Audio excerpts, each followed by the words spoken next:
Yo, what's up, Cancer? Welcome to your monthly forecast for the month of May 2016. For the majority of the month of May, the sun is going to be in the sign of Taurus. For you as a Cancer, the sign of Taurus is your 11th house. The 11th house has to do with your friendships and your social situation primarily. So for the majority of the month of May, you're going to be going out and having a good time, Cancer. There's going to be a lot of fun times, and there's going to be a lot of hanging out with your friends. So you may have just came out of a period where you were dealing a lot with your work situation, with your career and your professional life, and that was probably bogging you down a lot. But now that we're in the beginning of May and, throughout the majority of the month of May, you're going to be having a lot more fun. You're going to be going out a lot more, and you really need this. So that's really great for you. And on May 20th, the sun is going to shift into the sign of Gemini, and Gemini is your 12th house. So after the 20th of May, the pace is going to change a lot. It's going to be more about the 12th house is for Gemini is the 12th house for you, Cancer, and the 12th house is more about things coming to a completion, things coming to a finalization.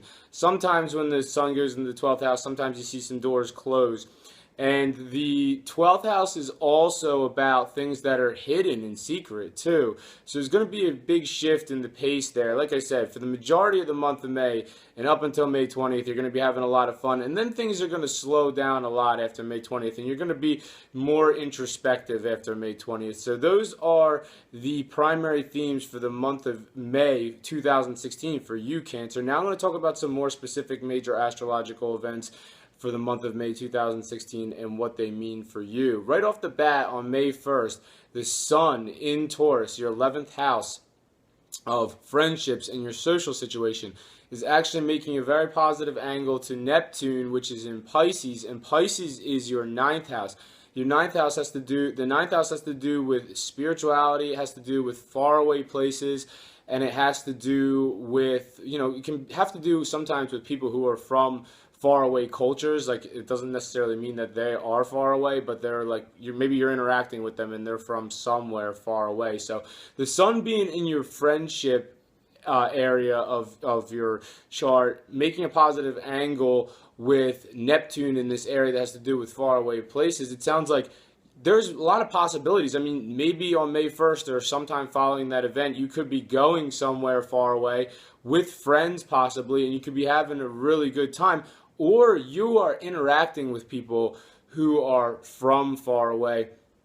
And, whatever message you are sending to these people who are from far away, however you're doing it, whatever medium you're using to get through to them, it's being received really well. And this could also be spiritual too. So it sounds like maybe you have, if it's not people who are far away that you're friends with, maybe it's people who you're spiritual who you're friends with. And it doesn't necessarily even have to be something like organized religion. I mean, it can be. Maybe you do have some friends who are involved in organized religion and things are going really well. If not, it could be something like an alternative subject of spirituality, like astrology. Maybe there's friends that are into spiritual subjects such as astrology, and you're interacting with them on May 1st, and these interactions are going very well. On May 6th, there's a new moon in the sign of Taurus. And Taurus, once again, your 11th house of social situations and your friendships. So the new moon is like a trigger, and it sets off all these new events. So being in your 11th house of friendship, it sounds like after May 6th, coming down the pike, you're going to have all these new friends coming into your life. And it could be like you're going to be going out a lot more over the next 6 months. And, this is just going to keep building and building and building. So just a lot more fun coming down the pike for you, Cancer, in the next 6 months or following May 6th. So that's definitely something to look forward to, because like I said, after, the sun being in Aries for a long time last month, that was your house of career. And, the career thing it was starting to bog you down. So now that the sun's moving into Taurus, we got the new moon on May 6th going into Taurus. I just feel like there's going to be a lot more fun times ahead for you, Cancer. So, something to definitely look forward to. And on May 9th, Jupiter, the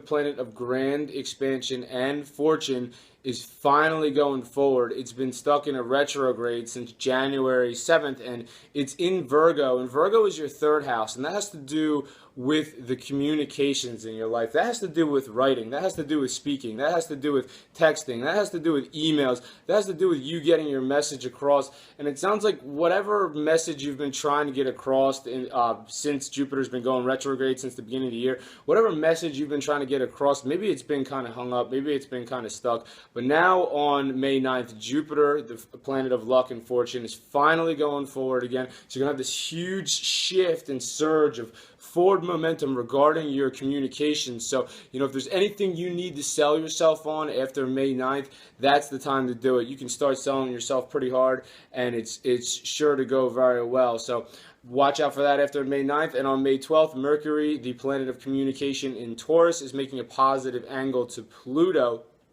which is in Capricorn, and Capricorn is your 7th house of one-on-one relationships. So it sounds like you're having very positive communications on May 12th and following that event with relationships and friendships. So, the relationships you have with your friends are, whatever's happening on May 12th and after that event between you and your friends, just things are going really well and you're having a really good time. It sounds like a great day to go out partying and having fun. So mark your calendar for that one. On May 21st, the full moon is in Sagittarius, and Sagittarius is the 6th house for you, Cancer, and that's the area of work, that's the area of daily life, and that's the area of health.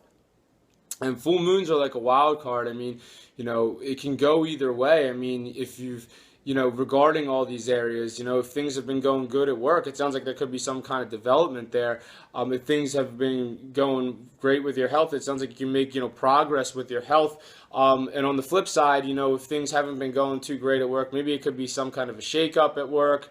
Also, this area has to do with your health. So if you've had a health issue that you've been neglecting, maybe like a bum shoulder or something, or you're not feeling well, or there's just something about your health that's been bugging you for a while, and maybe you just kind of been ignoring it. You're just kind of like, yeah, whatever, this will go away or whatever. May 21st might be the wake-up call. May 21st might be the wake-up call when the full moon hits. Like all of a sudden you're like, oh boy, this health problem, I got to do something about this, and it's, might really ring a bell for you. So look out for that on May 21st. On May 22nd, Mercury finally comes out of its retrograde. It's been retrograding pretty much all month of May. And it's been retrograding since April 22nd. Everyone knows Mercury retrograde, the planet goes backward. It doesn't really actually go backwards. It just looks like it is. But when Mercury goes retrograde, it causes some hangs. Mercury's a planet of communication, so it causes some hang-ups in your communication.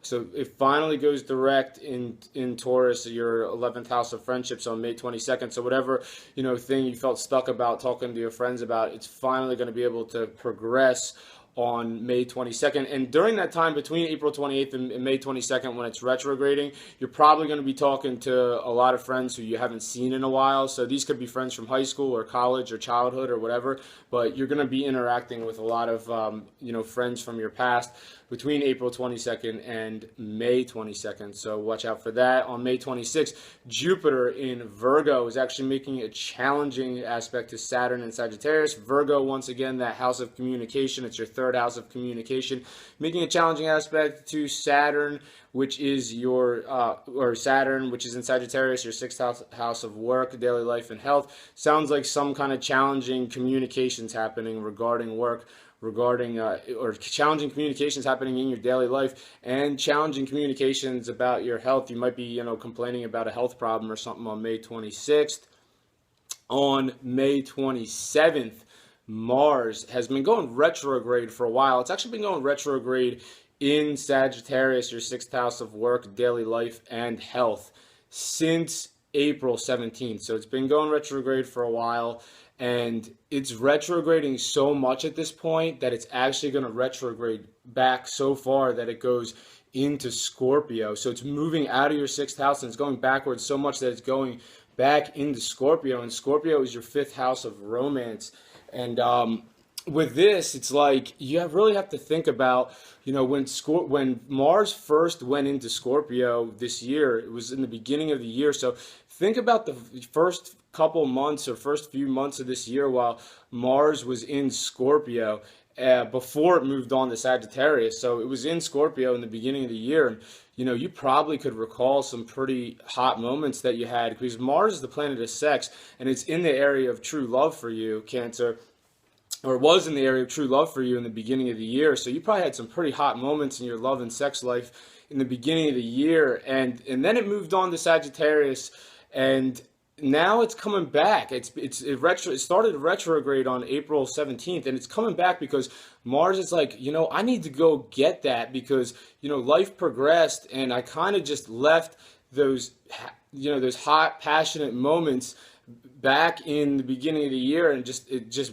went on. Mars went on without it and just left them there. So now Mars is going back, and it's like Mars is going back into Scorpio, your fifth house of romance and true love, because it needs to get whatever it was in the beginning of the year that you are encountering so passionately in your love life. And it needs to, whether you're with somebody like in a relationship long term, or if it was somebody new, whatever you were experiencing with this person, Mars is going back because it needs to get that, and it's saying, I have to bring this into the future with you. So that's something to definitely look forward to, because I know you had a great time in the beginning of the year with Mars being there. So I'm sure you're happy to hear that Mars is going back to get whatever it was, and so you can relive those. Like I said, there are pretty hot moments in your love and sex life, but I think that's pretty much it for this month, Cancer. So thank you very much for watching this video. If you've enjoyed it, make sure to subscribe and like, and I'll see you next month. Take care. Bye-bye.